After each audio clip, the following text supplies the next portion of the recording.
مجھے ڈر لگتا ہے اللہ تبارک و تعالیٰ کے عذاب سے کہ یہ پوری عالم اسلام اس وقت جس بے غیرتی میں، بے حسی میں، بے حمیتی میں گرفتار پھنسا ہوا ہے، کہیں اللہ تعالیٰ کو ناراض کر کے یہ پورے عالم اسلام کے لیے تباہی کا پیش پیمانہ ہو۔ رمضان کا مہینہ مواصلات کا مہینہ پہلا، تم اپنے غریب چھوڑنے اڑا رہے ہو، تم افطار کی دعوتیں کر رہے ہو، تم لوگوں کو کے لیے کھانے تیار کر رہے ہو، ہنسی اڑا رہے ہو، عیاشیاں کر رہے ہو، اور تمہارے بھائی، تمہاری بہنیں، تمہارے بچے، تمہاری اولاد ذبح ہو رہی ہے، تاریخ کے بدترین طریقے پر ذبح ہو رہی ہے۔ 30,000 سے زیادہ بچے، عورتیں، مرد بے گناہ شہید کیے جاتے ہیں، تمہارے کانوں پر جوں نہیں رہتی اور کہتے ہو ہم رمضان منا رہے ہیں، ہم رمضان کا استقبال کر رہے ہیں۔ رمضان کا استقبال دعوتوں سے ہوتا ہے، رمضان کا استقبال بڑے بڑے کھانے کا انتظام کرنے سے ہوتا ہے، رمضان کا استقبال اللہ کے حکم کی تعمیل سے ہوتا ہے۔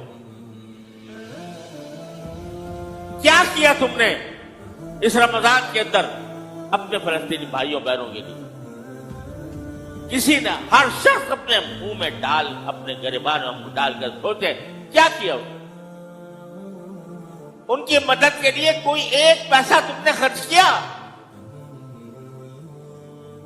ان کے لیے رات کو اٹھ کر اپنے بارگاہ الہی میں کوئی دعا کی؟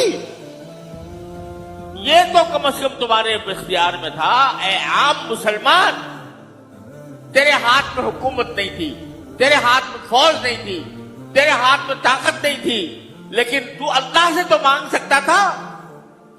تو اپنی جتنے کے تیری جیب میں پیسے تھے وہ کم از کم لا کر وہ کسی طرح بھجوانے کی کوشش کر سکتا تھا، جبکہ راستے کھلے ہوئے ہیں۔ تو نے تو یہ نہیں کیا۔ اور تیرے حکمران، انہوں نے تو اپنے گلے میں پہلے ہی غلامی کا پٹا ڈالا ہوا ہے۔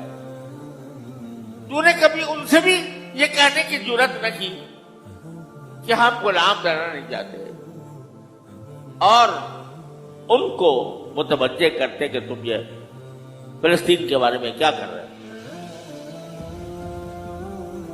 تو یہ بس یہ مزے اڑا لینا کہ بھئی رمضان کا مہینہ ہے، اس میں رحمتیں آ رہی ہیں، اس میں مغفرتیں آ رہی ہیں، اس میں افطار کرانے کا ثواب مل رہا ہے، اس میں فلاں فلاں کاموں کا ثواب مل رہا ہے۔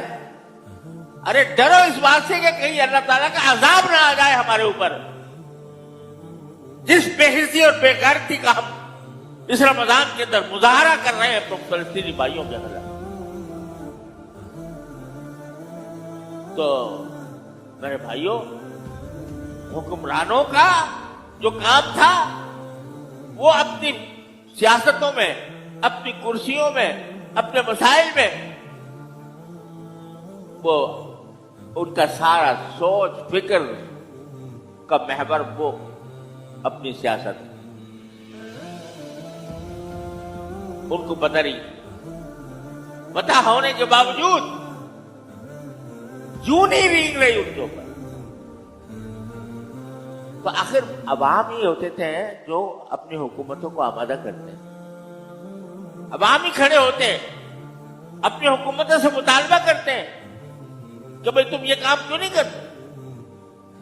ذرا مہنگائی ہو جائے تو لوگ سڑکوں پہ آ جاتے ہیں، احتجاج کرتے ہیں، نعرے لگاتے ہیں، اور اتنا بڑا ظلم ہو رہا ہے۔ مسجد اقصی پکار رہی ہے کہ ہے کون میرا رکھوالا، اور ہمارے کانوں پر جوں نہیں رہتی۔ ہم یہ بات اپنے حکمرانوں تک نہیں پہنچا رہے ہیں۔ ڈر لگتا ہے اللہ تعالیٰ کی عذاب سے۔ تو میرے بھائیوں، اس کا شعور پیدا کرو، اس فریضے کا شعور پیدا کرو، غلامی کا، دھواں اپنے گردن سے اتارنے کا شعور پیدا کرو، اللہ تعالیٰ سے رجوع کرو، اللہ تعالیٰ سے مانگو۔ جو شخص جتنی طاقت رکھتا ہے ان کو مدد پہنچانے کی وہ مدد پہنچائے، جو شخص جتنی طاقت رکھتا ہے حکمرانوں کو متوجہ کرنے کی وہ اپنی طاقت کو استعمال کرے، ورنہ آخرت کے اندر یاد رکھو جب 30,000 شہیدوں کا خون کا حساب لیا جائے گا تو حساب دینے والوں میں ہم بھی شامل ہوں گے۔ تم نے ان کے لیے کیا کیا تھا؟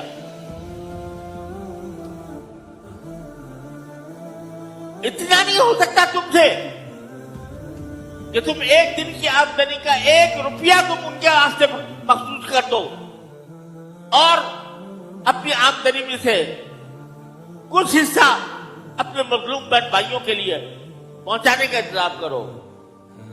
یہ بھی اگر نہیں ہو سکتا، اگر یہ بھی نہیں ہو سکتا تم مسلمان کا لڑنا چھوڑ دو اپنے آپ کو۔